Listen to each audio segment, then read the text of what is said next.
অ' মা পানী অকমান খাব নেকি মা? অকমান খাই দিয়ক গৰম পানী। নাখায়? গাটো ভাল লাগিছে নে অকনমান? নাই লগা?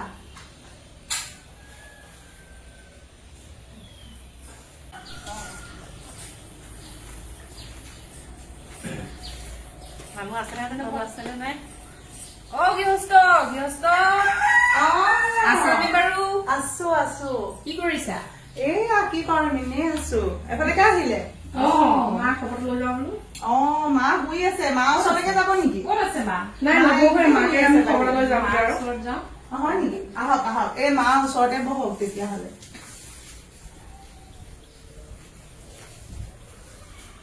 এনেকে শুই শুই থাকে আৰু দিনটো। খোৱা বোৱা কৰিছে? খোৱা বোৱাও নকৰে, উঠা বহাও কৰিব নোৱাৰে, এনেকেই শুই থাকে আৰু গোটেই দিনটো। পানী খায়? পানী মন গলে অকনমান খায় আৰু, সেই ওচৰতে থৈয়ে দিছো পানী সুবিধা কৰি। ডক্টৰে কি কৈছে? বয়সো হল পিছে। খোৱা বোৱা একো কৰাই নাই নেকি? খোৱা বোৱা নকৰে, উঠা বহাও নকৰে, শুইয়ে থাকে আৰু এনেকে দিনটো। এই মন গলে আৰু এই ছোৱালীজনীকে এপাক চাবলৈ বিচাৰে দিনটোত, আৰু বাকী একোৱে নকৰে আৰু।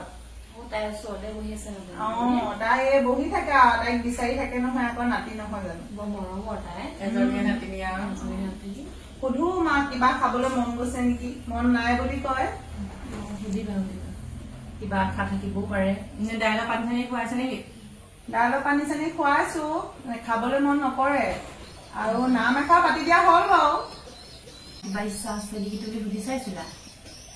এতিয়া সোধা নাই বাৰু। ভাল হৈ থাকোতে মাৰ যিবিলাক ইচ্ছাৰ কথা কৈছিলে সকলো পূৰণ কৰিলো। অ খুৰী, কিবা ইচ্ছা আছে নেকি? কৈ দিব লাগে বোৱাৰী। কষ্ট পাইছে আপুনি। মাজনী ক'ত গ'ল?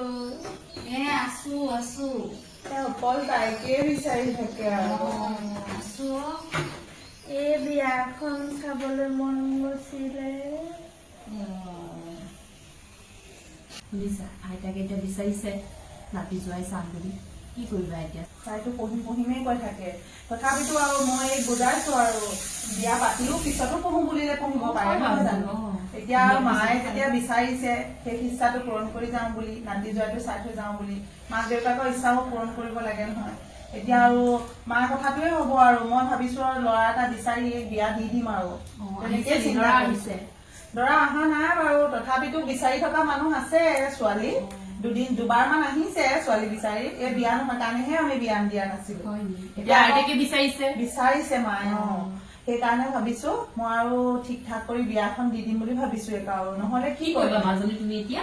মই এতিয়া বিয়া নহওঁ, মই এটা হাই ছেকেণ্ডেৰী ফাইনেল দিমহে। তাৰ এটা ইচ্ছা আছে তোমাৰ নাতি জোৱাই চাই যোৱা, প্ৰত্যেকৰে সেইটো আশা থাকে আৰু। মাজনী কি কৰিবা এতিয়া? মা আহিছে বাৰু, মায়ে বুজাব কি কৰে এতিয়া। মাজনী তুমি চিন্তা নকৰিবা, বিয়া দিয়া পিছতো পঢ়িব পাৰে নহয়। সকলোৱেতো নপঢ়াই নপঢ়াম বুলি নেপেলালে। পঢ়াব, আমি আছো নহয়। আইতাৰ সেই ইচ্ছাটো এতিয়া আমি পূৰণ কৰিব লাগিব। নোখোৱা নাই, মই বিয়া নহওঁ। আইতা এনেকৈ থাকিব নোৱাৰে নহয় সদায়। আইতাৰ কথাটো চিন্তা কৰা। মই আইতাৰ কথা মানিবলৈ কৈ যদি মোৰ পিছত যদি অশান্তি হয়, তেতিয়া কোনে কি কৰিবা? আমি আছো নহয়। মা দেউতা আছে। তুমি চিন্তা নকৰিবা, আমি আছো। মই বিয়া নহওঁ, তোমালোকে মোৰ কথা কোনেও নুবুজাব চাওঁ। সেয়াহে দেখিছা, ছোৱালী আকৌ বিয়া নহয়। মা আকৌ এতিয়া নাতি সেইজনে চাবলৈ মন। কি কৰিবা এতিয়া? তাকে চিন্তা কৰি আছো, ল'ৰা এটা চাই মেলি বিয়া দি দিম বুলি ভাবিছো আৰু। নে কি কোৱা তুমি? হেৰি নহয়, এতিয়া আইতাকৰ যদি সেই ইচ্ছা পূৰণ কৰিবলৈ গৈ তাই যদি পাছত অসুবিধা হয়, তাই কোৱাখিনিও মিছা নহয়। তাই ঠিকেই কৈছে, তাই পঢ়িবও বিচাৰিছে। বয়সো আহিলে, 100 বছৰটো পাৰ হলেই।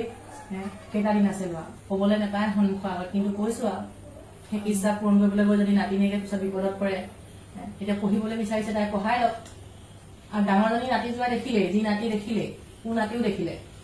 আমি আকৌ ভাবিছো মানো আৰু কিমান দিন এনেকৈ কষ্ট খাই থাকিব, সেইবাবে ভাবিছো পিছতো পঢ়িব পাৰিব। আজিকালি বিয়া সোমায়ো পঢ়িব পাৰেচোন। বিয়া সোমাই পঢ়িব পাৰে, তথাপিও তাই বা কেনেকুৱা ঘৰখনত পৰে, ল'ৰাজন ভাল নে বেয়া, ঘৰখনৰ মানুহখিনি কেনেকুৱা। ইয়াৰ পৰা এতিয়া দেখাত ছোৱালী শুৱনি লৈ যাব বুদ্ধি কৰি, তাৰপিছত নপঢ়াব, ঘৰত নি সোমাই থব ন, পিছত অসুবিধা হবগে তাই।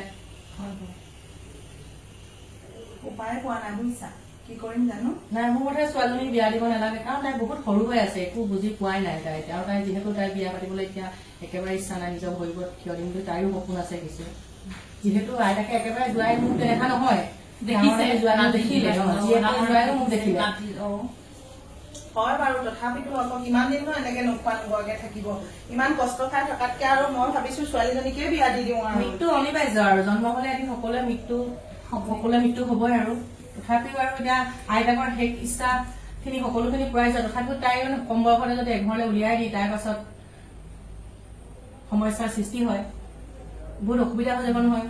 মৰা মানুহ মৰি গুচি যাব, জীয়াই থকা বুলিয়ে অশান্তি কৰিব। ঘৰলৈ যদি ঘূৰি আহে তাইক মাৰপিট কৰি পঠিয়াই দিয়ে, একো নাজানে।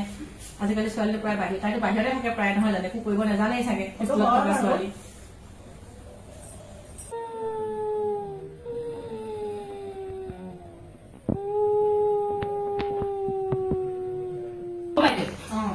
বাহিৰলৈ যাওঁ, এওঁৰ ওচৰত কিমান কথা পাতি থাকিম, অসুবিধা হ'ব পাৰে, অসুবিধাও হ'ব পাৰে। খুৰী আপুনি হ'বলৈ দিয়ক, বহুত কষ্ট পাইছে। এনেকে আৰু দিনটো গম পাই চাকৰি কৰিয়ে বয়সো হৈ আহিছে যিহেতু আৰু কি কৰিবা। আপুনি পালেহি? পালোহি পাই। এই আলহী আহিছিলে, যাবলৈকে ওলালে। আপোনালোক কেতিয়া পালেহি? হ'ল অকমান হয়, মাৰ খবৰ এটা ল'বলৈ আহিলো। বাকী ভাল আৰু ন আপোনালোকৰ? আছো আছো। অকমান বহক, কথা পাতো। নাই যাওঁৱে বহুত দেৰি হ'ল, সময়ো হ'ল। হয় নেকি? হেৰি শুনিছা নাই, এই মাক খাবলৈ কৰিবলৈ দিলা নে? খাব দিছিলো, খালি খাবলৈ মন নকৰিলে। হয় নেকি? পানী খাইছে? পানীও নাই খোৱা, একোৱে খোৱা নাই আজি, এনেকেই শুই আছে দিনটো। এতিয়া আৰু মানে ছোৱালীজনী বিয়া দি দিয়া কথাটো সিদ্ধান্ত কৰিছিলো এখেতলোকৰ লগত, কিন্তু এখেতলোকে বিয়া দিয়াটো মানা কৰিছে। মা আৰু শেষ ইচ্ছা বুলি বোলে ছোৱালীজনীৰ জীৱনটোতো শেষ কৰি দিব নোৱাৰি বিয়া দি, গতিকে পঢ়ি শুনি তাই নিজৰ ভৰিত থিয় হবলৈ মন আছে যেতিয়া তাই ছোৱালীজনীৰ ইচ্ছাটোহে পূৰণ কৰিবলৈ কৈছে। এই বিয়া দিয়াটো আৰু নালাগে বুলি কৈছে। নহয় আমি কৈছো মানে তাইতো এতিয়া একেবাৰে সৰু হৈ আছে ন, আৰু কালি পক্ষী অহা দুমাহৰ পিছত পৰীক্ষা তাই, আইতাকে কৈছে তাই বিয়াখন চাব বিচাৰিছো বুলি। তাইকতো এতিয়া যদি বিয়া দি দিয়ে পিছত এটা সমস্যা হ'ব ন, নিজৰ ভৰিৰ ওপৰত তাইক থিয় দিব লাগে এতিয়া।